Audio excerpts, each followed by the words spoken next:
Sunshine, lollipops, and rainbows. Everything that's wonderful is what I feel when.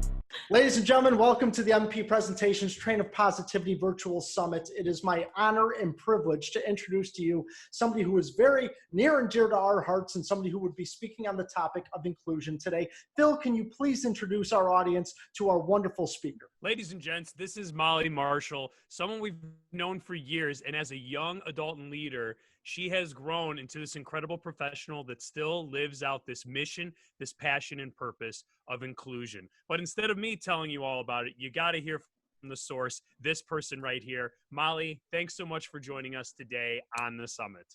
My name is Mollie Marshall, and I am a self-contained special education teacher in Frankfort, Illinois. I just finished year 6.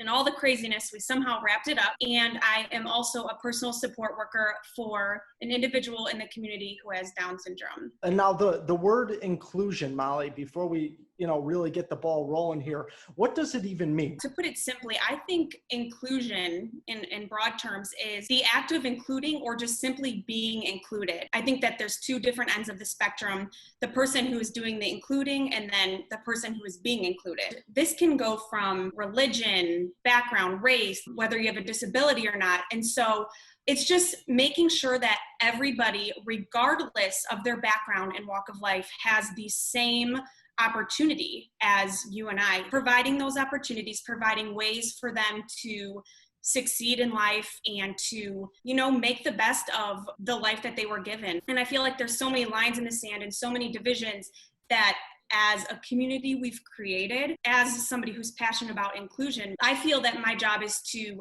break down those barriers and erase those lines and make things just as they should be, as I feel like this world was intended to be. Mollie, I think we see, and you've demonstrated as you walk and talk your mission of inclusion and trying to break that down. So talk about why inclusion is so important to you and maybe ways you have walked and talked that help, because we know you have done so much for inclusion with specific niches and groups. Well, I could focus on the classroom because obviously there's so much inclusion in the schools, but I feel I have a ton of experience in working with my friend Jack, who is an individual in the community with Down syndrome that I met in high school.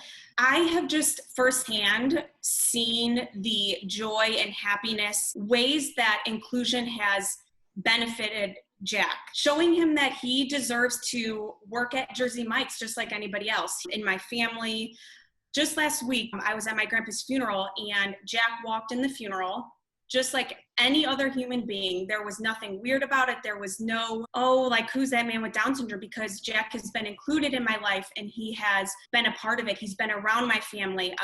The exposure, bringing him around. He deserves to volunteer at the hospital just like anybody else. Breaking down those barriers and firsthand seeing the ways that it could affect somebody living with a disability, but also the way that it can affect us. I try and give Jack all the exposure I can as a personal support worker by bringing him into the community, but the effects that Jack has on my life is immeasurable. He teaches me just as much as I teach him, which I think is a huge thing that inclusion is about. It's about the effects on us, but also the effects on those living with a disability. Not only do I firsthand see the happiness and the joy and the importance of inclusion, but I get to live it all the time and see the growth that my friend Jack has made in the last 10 years of being friends with him, but also being his personal support worker. I'm going to put you on the spot with one more question too. Seeing as it is that you work in education,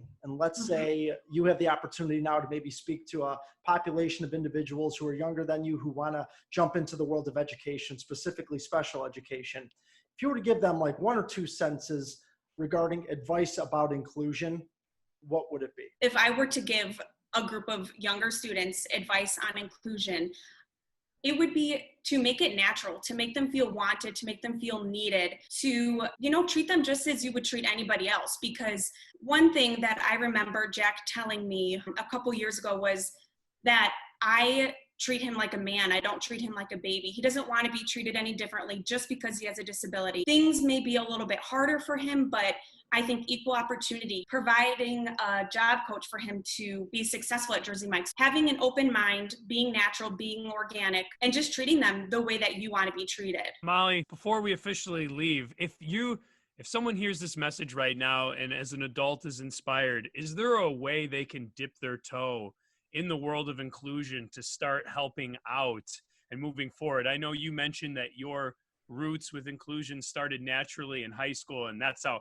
Matt and I know you through your years as a young leader, and now you've grown into this amazing professional that still lives that. But how can people dip their toe into that to move towards that, to lend a helping hand and help include more people? I think that when you see them out in the community, treat them like you would want to be treated and treat them like anybody else. Go out of your way to engage with them. Open up the conversation with your kids. Like if they are, staring at somebody who has Down syndrome or autism who's making a little bit more noise, open that conversation with them, have that good conversation with them, educate them. I think a really important part of inclusion is the education. People with disabilities can bring such a different light to any situation. So going out of your way to make everybody feel comfortable, I think, is a huge thing. So don't be intimidated to go up to somebody just because they have a disability. Oh, that's Wow. fantastic and great Mollie advice. Marshall, ladies and gentlemen, fantastic work. Thank you guys so much for having me on here. I really, really appreciate it. And it's an honor to speak with you guys and on the topic of inclusion. Thanks so much for joining us for the Train of Positivity Virtual Summit. We hope you choose to have a great day. Please be sure to check out other positive influencers throughout the summit. And if you enjoyed this specific talk, feel free to like and subscribe and share with other positive humans through your favorite social media outlets using the hashtag #TrainOfPositivity.